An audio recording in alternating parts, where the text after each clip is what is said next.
मृत्यु से शरीर का बचना पॉसिबल कोई कर सका है माई का लाल? और सब असंभव को संभव किया जा सकता है, लेकिन मृत्यु से बचना असंभव को संभव आज तक कोई माई का लाल नहीं कर सका है। चाहे अवतारी पुरुष हो, चाहे पीर पैगंबर हो, चाहे अवतार लेकर राम और कृष्ण भी आए हो, शरीर की मृत्यु अवश्यम भावी है और आत्मा की अमरता बिल्कुल पक्की है। जिसकी अमरता पक्की है उसको जान ले, और जिसकी मृत्यु पक्की है उसका सदुपयोग कर ले। सबसे बड़ी चीज क्या है? सेना थोड़ी है, भाई 5 हैं। वहां सेना बड़ी है और भाई 100 है। 100 में से एक भी बचा नहीं और 5 में से एक मरा नहीं। ये कौन सी ताकत है?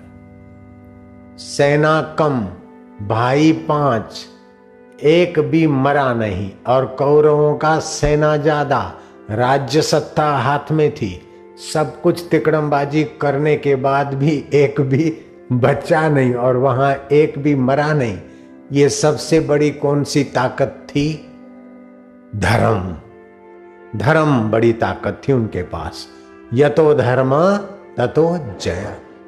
दोनों सेनाओं के बीच शंखनाद हो चुके थे, रणभेरियां बज चुकी थी। अब बस तीर छूटने वाले हैं। एकाएक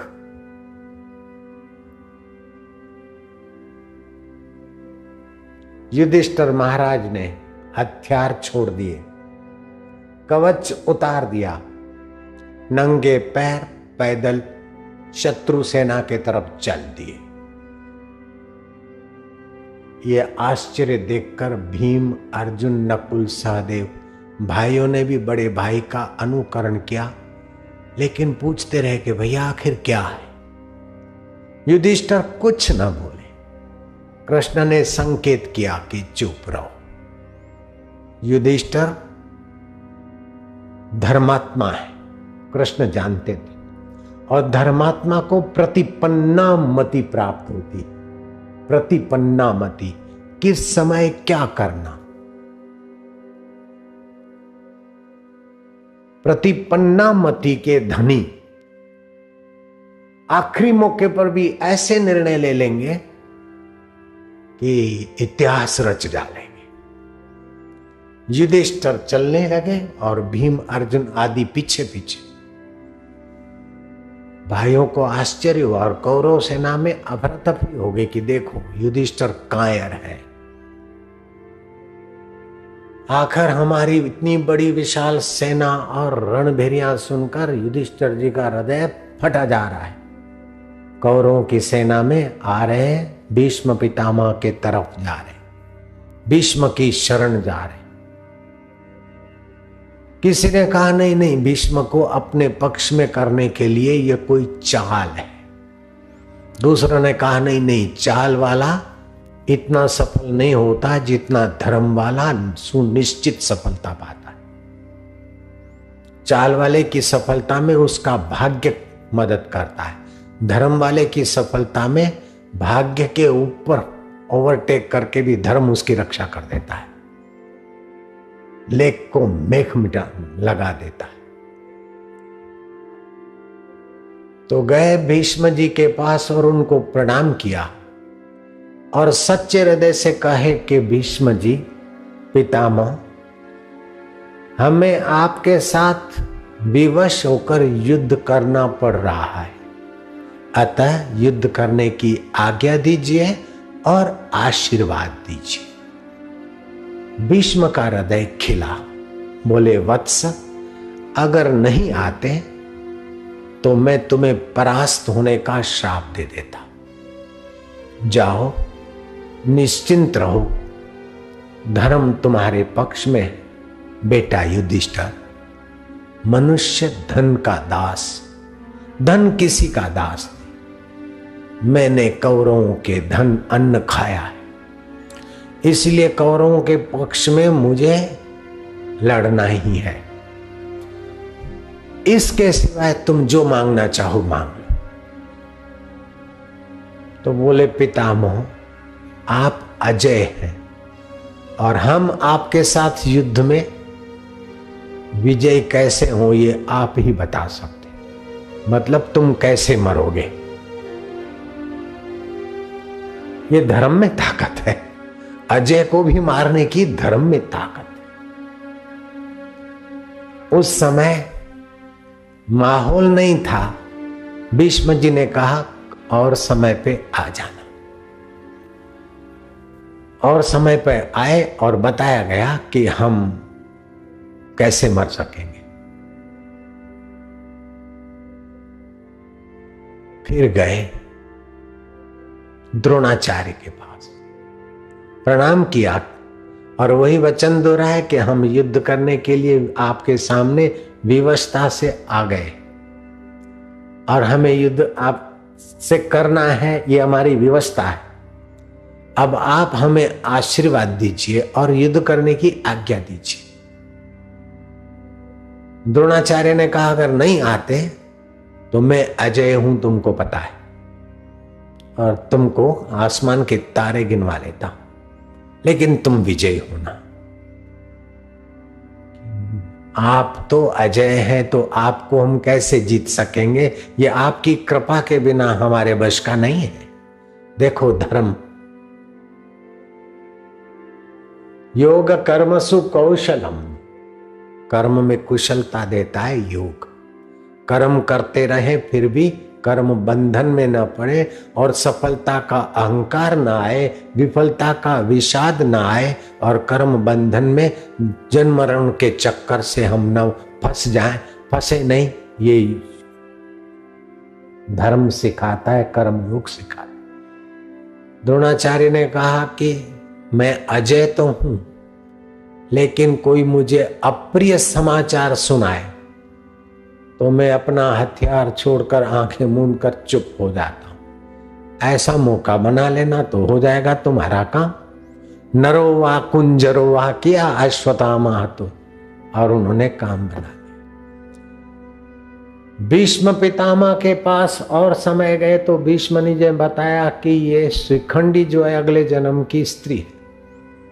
तो मैंने शपथ लिया कि श्रीखंडी मेरे सामने आएगा तो मैं हथियार नहीं चलाऊंगा। अब तुम समझ गए मुझे परास्त करने का एक ही मार्ग है, श्रीखंडी को सामने धर देना। ऐसे फिर कृपाचार्य के पास गए और वही वचन दोहराए। कृपाचार्य ने भी आशीर्वाद दी। युधिष्ठिर अब कहें कि आप अजय तो हैं, आगे का बोल नहीं सके, और युधिष्ठिर कैसे अपने गुरु को कहें कि हम आपको कैसे मारे। आंखें भर आई, सिर झुक गया। गुरु समझ गए कल्याण होगा। आए शैल्य के पास, मामा शैल्य, हमारी विवशता है कि आपके सामने हमें युद्ध करना पड़ रहा है, आप हमें आज्ञा दीजिए और आशीर्वाद दीजिए। बोले मैंने क्षत्रिय वचन के अनुसार कौरव पक्ष में युद्ध करने का निर्णय किया है, लेकिन तुम्हारा मंगल तो मैं चाहता हूं। मैं कर्ण को हतोत्साहित करने वाले, चुभाने वाले शब्द कहता रहूंगा, तुम्हारा काम बन जाएगा। इतना होने के बाद महाभारत के युद्ध में सफलता मिलने के बाद भी युधिष्ठिर ने राज्य का भोग ज्यादा समय नहीं किया, राज्य छोड़कर चले गए धर्म का पूरा लाभ लेने के लिए। ऐसा नहीं कि मर गए राज्य करते अथवा किसी ने छीन लिया, नहीं, राज्य छोड़ना पड़े अथवा कोई छीन ले, उसके पहले धर्म जो स्वतंत्र राज्य देता है उस आत्मा परमात्मा अभेद राज्य के तरफ यात्रा करने लग गए। भगवान श्री राम जिनके बेटे